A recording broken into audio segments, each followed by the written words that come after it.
Ecuador es un país con varias corrientes de pensamiento económico y estoy convencido que esa diversidad o mezcolanza en el manejo de nuestra economía cada vez que cambiamos de gobierno es la que ha causado que no podamos encaminarnos definitivamente hacia el desarrollo.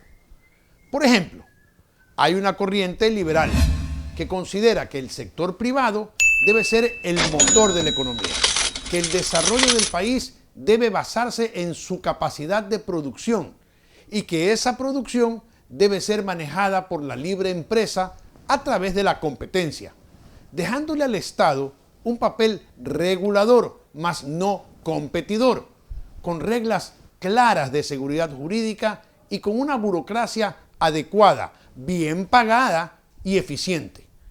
Asimismo, esta tendencia cree en menos impuestos para no limitar la capacidad de producción. Lo mismo con los subsidios.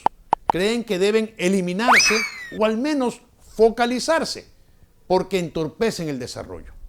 En resumen, es una tendencia que no desea que el Estado le ayude en sus negocios, pero tampoco quiere que se meta demasiado en ellos. Por otra parte, tenemos una corriente pro-Estado, que si bien cree en la libre empresa, considera que ésta debe ser controlada a través de la participación del Estado, ya sea con impuestos altos o haciendo que el Estado se vuelva su competidor. Esta tendencia es pregonada curiosamente por un sector que, a pesar de pertenecer al sector privado, su principal cliente es el Estado.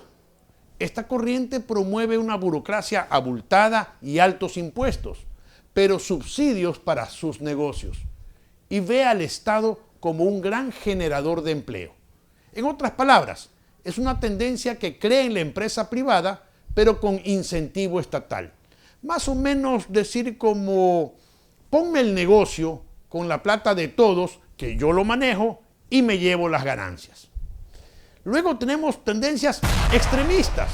Por ejemplo, aquella que cree que el Estado es todo, de todos y para todos, de tal forma que el sector privado deja de existir y la capacidad de producción pasa completamente al sector público.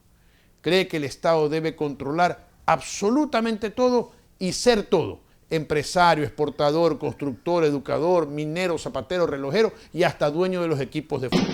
Eso se llama comunismo. En el otro extremo tenemos a quienes creen que el Estado debería prácticamente desaparecer.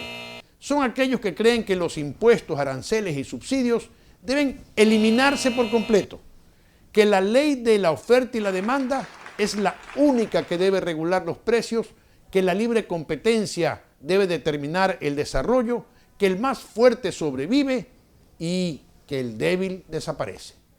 Cree además que las regulaciones laborales entorpecen la generación de empleo. Esta es una tendencia ultraliberal. Pero hay otra tendencia, una muy peligrosa y que yo llamo populista. Es aquella que cree en el papá Estado, un Estado paternalista súper fuerte y dominador, un Estado manejado por ideólogos que no pretenden eliminar al sector privado, pero sí exprimirlo hasta más no poder. Creen que el empresario debe arriesgar su dinero, ser eficiente, pagar muchos y altos impuestos, dar empleo y con leyes muy severas, y además ganar muy poco. En otras palabras, empresarios sometidos. En la corriente económica populista, el Estado es generoso con el sector público, que crece desmesuradamente, obviamente con el dinero del sector privado.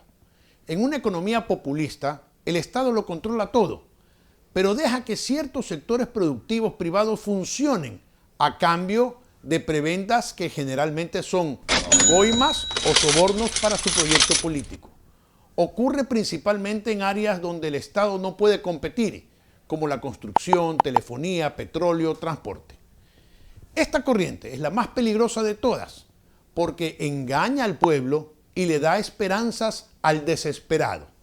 Es la clásica de Robin Hood: robarle al rico para regalarle al pobre. Es la del Estado obeso, insaciable, pero generoso. Es la famosa robamos, pero tenemos carreteras. En fin, muchos presidentes han llegado con una idea propia en materia económica, pero cuando se sientan a manejar el país, se dan cuenta que sus ideas y planes distan mucho de la realidad. Es entonces cuando ven la necesidad de cambiar y aplicar otras ideas, pero no pueden hacerlo, porque sería traicionar su ideología, o porque tienen miedo de ser tumbados, o simplemente porque ya es muy tarde para hacerlo. Entonces, ¿cómo puede sobrevivir un país en donde pensamos tan diferente, con tantas tendencias? ¿Hay un camino que podamos seguir sin vernos desintegrados como nación? La pensadora y analista de la Fundación Cato, editorialista de Diario El Universo, Gabriela Calderón, nos presenta una nueva idea. Bueno, yo creo que es muy difícil, ciertamente en un país como el Ecuador, ni hablar países que tengan extensiones mayores con diferencias locales todavía más marcadas, es muy difícil ponernos de acuerdo sobre muchas cosas. Y lo que ha resultado a lo largo de nuestra historia es que a cada constitución le antecede una especie de golpe de Estado, lo cual no nos ha permitido desarrollar una institucionalidad sólida. Y hay que recordar, vale la pena recordar estas rupturas institucionales, porque el país, el Ecuador moderno, nace como una república federal, concebida en 3 departamentos, Guayas, Quito y Cuenca. Nuestros padres fundadores, Olmedo y Rocafuerte, la concibieron de esa forma precisamente por marcadas diferencias entre las distintas regiones que datan desde la época en que éramos parte del Imperio Español. Entonces, estas diferencias tenían que ver con que, por ejemplo, Guayaquil siempre ha sido una ciudad muy ligada al comercio, mientras que la sierra, en tiempos en que era parte del Imperio Español, estaba muy ligada a los obrajes, es decir, la manufactura de textiles, de ropa. Y esto se vio muy mermado, muy impactado, perjudicado, cuando empieza en los albores de digamos, la revolución industrial, empieza a haber importaciones de ropa manufacturada de manera mucho más barata y eficiente en países como Reino Unido. Y esas importaciones de productos más baratos llegaban por Guayaquil. Entonces, lo que fue una bonanza de comercio para una ciudad con un puerto, fue una ruina económica para lo que era la sierra en ese entonces. Y eso se ha extendido a lo largo de nuestra historia, porque tenemos economías con un sustento diferente. Hoy en día ya no es esto obviamente de los obrajes, sino que es una ciudad capital que depende mucho de las finanzas públicas. Entonces, este sesgo que se puede pensar que se tiene en una ciudad como Quito a favor de un Estado más grande, más interventor, no es nada más y nada menos que el resultado de ser la ciudad capital, donde se concentra la mayor parte de la burocracia. Si se transfiriera la sede de gobierno a Guayaquil, yo creo que aquí pasaría lo mismo. No tiene nada que ver, creo que con la cultura inherente de ser monos o ser serranos. Yo creo que tiene que ver con esos incentivos. Es una ciudad donde la mayor parte de la gente está dedicada al comercio, y en otras ciudades hay otras actividades que tienen más importancia. Esto también ha cambiado en nuestro país a raíz del descubrimiento, por ejemplo, del petróleo. Antes el centro económico y financiero del país estaba en Guayaquil. Eso cambió radicalmente una vez que se descubrió el petróleo. ¿Por qué? Porque el petróleo es del Estado, y el Estado tiene su sede, y esos contratos se negocian en la capital. Entonces, nada de esto es para acentuar el regionalismo, sino para señalar qué es lo que nos distingue, qué es lo que hace que haya esas realidades tan distintas y que sea tan difícil ponernos de acuerdo. Entonces, yo creo que valdría la pena considerar volver a nuestras raíces como república, que era aquella de una república federal con un gobierno limitado. En sistemas federales debería haber, en la práctica, para que sea un federalismo competitivo y real, debería haber la mayor parte de la recaudación y del gasto a nivel local de gobierno, y se derivaría solo una porción pequeña hacia la unidad central, que se encargaría de cosas como relaciones exteriores, defensa exterior y pocas cosas más. Entonces, eso no es lo que nosotros tenemos. Nosotros tenemos, en cambio, es un gobierno, una pirámide invertida, ¿no? O sea, un gobierno central que concentra casi todos los poderes de recaudación, y y distribuye casi todos los recursos.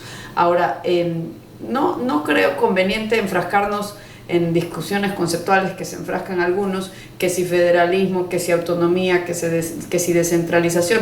Al final, estas tres palabras atañen a lo mismo, que todo lo que se puede hacer a nivel local no se haga a un nivel superior. Y viene de la idea de que los gobernantes deben ser supervisados y vigilados de cerca, de la idea de fraccionar el poder político, limitar la escala de la corrupción, de las oportunidades para cometer actos de corrupción.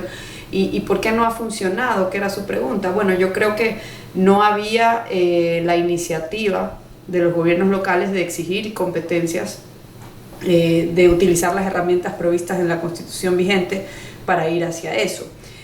Ahora, la Constitución vigente tiene muchas contradicciones y el orden territorial y el régimen de competencias no viene a ser la única que contiene la Constitución vigente, pero yo creo que es factible con el orden constitucional actual reformar 1 o 2 artículos del régimen de competencias y reformarlos de tal manera que se sustenten y se pueda llevar a la práctica lo que se contempla en la sección de organización territorial, donde se contempla que los gobiernos autónomos descentralizados tengan incluso capacidades legislativas. Esto abre la puerta a cosas como, por ejemplo, que hayan distintas regulaciones laborales en el país. Esto sucede, por ejemplo, en los Estados Unidos, en Canadá, en Suiza. Los cantones en Suiza, por ejemplo, tienen distintas regulaciones laborales. Eso se podría hacer aquí. Entonces habrían localidades que, por ejemplo, permitan la contratación por hora y otras que no. De hecho, esto es algo que es posible incluso quizás sin modificar la Constitución, porque el artículo de régimen de competencias que habla de las competencias exclusivas del gobierno central no incluye la regulación laboral.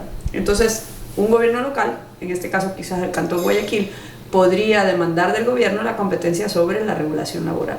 Y asimismo lo podrían hacer otros cantones, ¿no? Porque es muy difícil, dada la situación política actual, el contexto político actual, que se logre hacer algo a nivel de la Asamblea. ¿Y cuánto tiempo demorarían para poder llegar a esa aplicación? Yo no creo en los cambios integrales o digamos radicales. Yo creo en los cambios graduales. Creo que lo peor que le puede pasar al país es montarnos otra vez en una aventura de una asamblea constituyente. Creo que sería igual o peor que la edición anterior. Y yo creo que por eso la ruta adecuada para hacerlo es ir demandando progresivamente competencias. Esto ha sido todo por hoy. Muchas gracias por su preferencia. Los esperamos la próxima semana en Artículo 18. Recuerde que a continuación viene Carlos Vera y su programa Veraz. Tengan muy buenas noches.